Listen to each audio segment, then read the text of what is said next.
Alright guys, well, back to the Predator. Gonna start taking it apart and doing some final changes and just trying to finish it all up. So here goes nothing. Alright guys, so we're back with the Predator. Gonna be trying to get it finished up, doing some final changes to it. Gonna have to be taking it back apart, but you guys already saw a lot of that. So I'm just gonna get that done, and so it's faster for you guys. And gonna get these changes done to it. So here goes nothing. Alright guys, so we're back to working on the Predator, doing the front wheel bearings on the hubs. And so I got the race out the back. And so what I did here was I put a tack weld on both sides of it, and then I was just able to pound it out. Because the way that they have it, that lip in there covers the race, so you can't hit it from the other side. So you have to weld a tab on there. And my welder is currently out of gas, but still worked just fine. So that's how I did that, because my new bearings they're a different style. So I couldn't reuse the race, but that was easy enough. They just came right out, so that's pretty sweet. It seemed like one side was cooked and the other side was fine, but I'm just doing both sides just so that they're both done. And then I'll be doing the brake pads too on the front, because they're getting pretty wore down. Not horrible yet. And it's New Year's Eve, everyone. So hope you all have a happy New Year. Don't know when you guys are gonna be seeing this. Still gotta get some stuff done and edit and whatnot, but still gonna be plugging and chugging on the Predator here. I'm trying to have it done by January 20th, because that is when I bought this thing. Yeah, it's definitely been a journey. I've almost had it a year, and it does not feel like it, but I guess I had a snowmobile to work on at the time, and then I did a dirt bike, and then I finally got to this. So I had it for like 4 months before I even started working on it. But and then I just started redoing everything, and it's definitely been a project, but it's gonna be worth it in the end, that's for sure. At least I hope so. So yep, we're gonna get started on doing those bearings. I'm just gonna pound them in. Could just use a piece of wood. I'm sure I got one around here somewhere. That circle one that you guys saw in the Kawasaki. Gotta find it somewhere, so I'll just use that.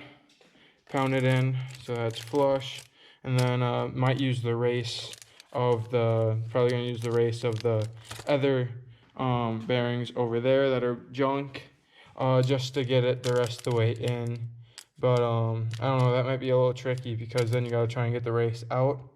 But I don't know, I'll figure it out, because still gotta fit those seals in there. So might just use a socket too, as long as you find one that's nice and tight up against the bearing. So I'll get that done, and let you guys know how it turns out. Alright guys, so I got the bearings and the front hubs and the hubs back on there. Just gotta put the nuts on them and the cotter pin through there, but everything fit nice but the back of the seal. These are actually the seals that came with it, and they were too small, so I just had to put the old ones back in there. And bearings went in really easy. I just used a little piece of wood and pounded them in there. And same with the seals. Or you can just find a socket, that works too.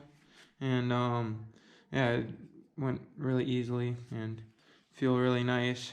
So that's definitely gonna be a nice change, because they were sealed bearings instead of I think they're tapered or whatever those ones are with the races. This one was just one whole bearing with a seal. So that'll definitely keep the dirt out of there too, especially having this another seal on the outside.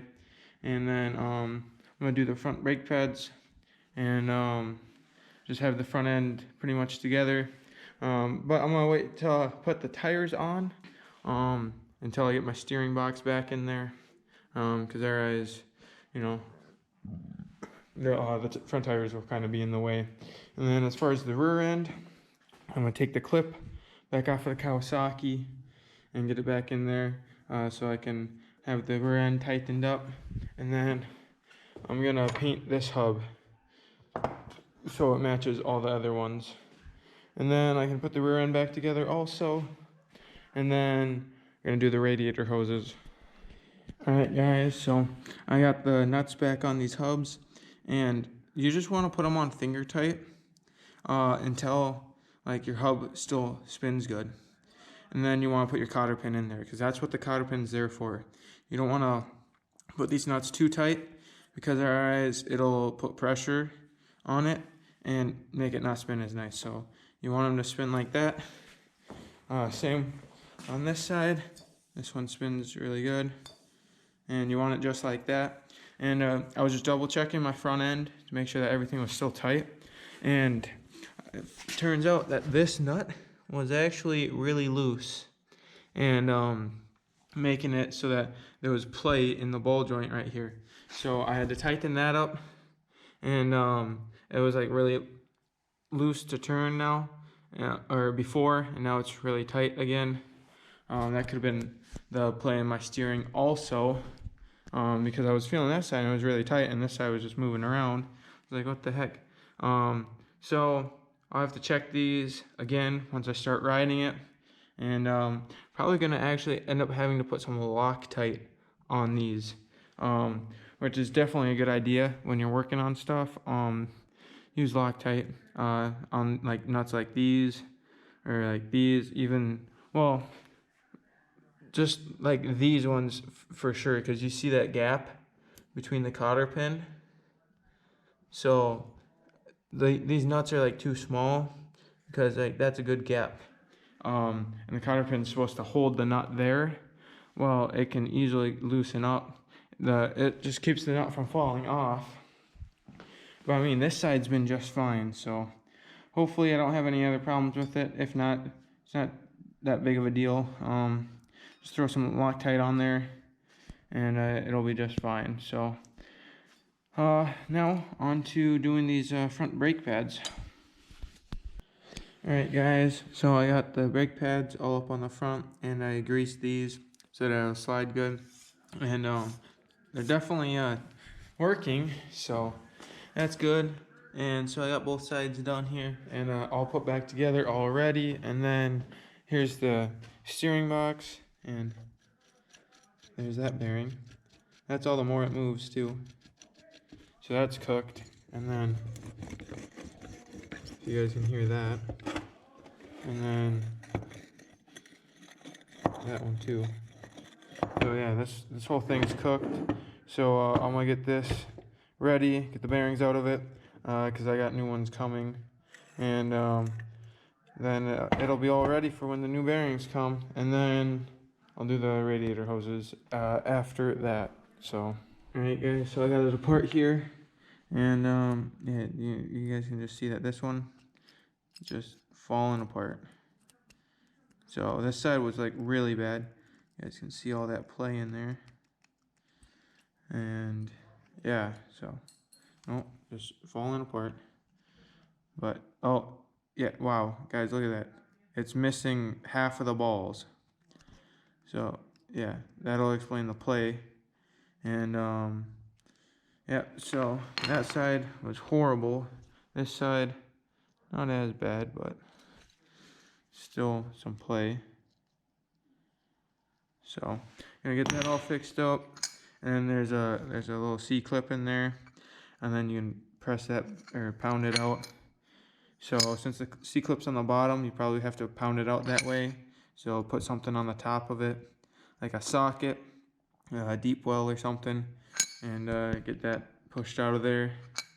And then I'm gonna try wire wheeling this up. Hopefully it comes out pretty good. Otherwise I might just paint it black, or yeah, probably black, or try something different on it. We'll see. So I'm gonna get these bearings out of there. I'm gonna figure out how to do that first, and then let you guys know how it goes. All right, guys. So I already got the bearing out of there. So it's just a C-clip. You gotta squeeze it together so that it goes in, and then it'll come right out. It's easier to use a screwdriver too to get under it to pull it out. And then I use this piece of wood, just set it over it, and pound it on it from the top. I think it was a 13/16 socket, and took a little bit because she's a little crusty, but it came out eventually. So as you guys can see there, yeah. So this thing was pretty messed up. So when the new one comes, guys, when you're doing bearings, you really want to make sure that you're making contact with this outer edge right here, right where my nail is. Because if you're hitting this bearing, that's going to mess everything up, like that side. That's just because the top, there's a lip right there, as you guys can see. So that's the only spot where it was contacting. So you definitely don't want to use a 13/16 putting it back in. You want to get that very outer lip, or let's see, you might even just be able to use this one to put the new one in, and get it sealed in there. And then so got that out, and then I'm gonna try and clean this up, see how that goes. Might end up just painting it, and then as far as these go, so I got this one apart, but since that bearing blew apart, it's still got that ring in there.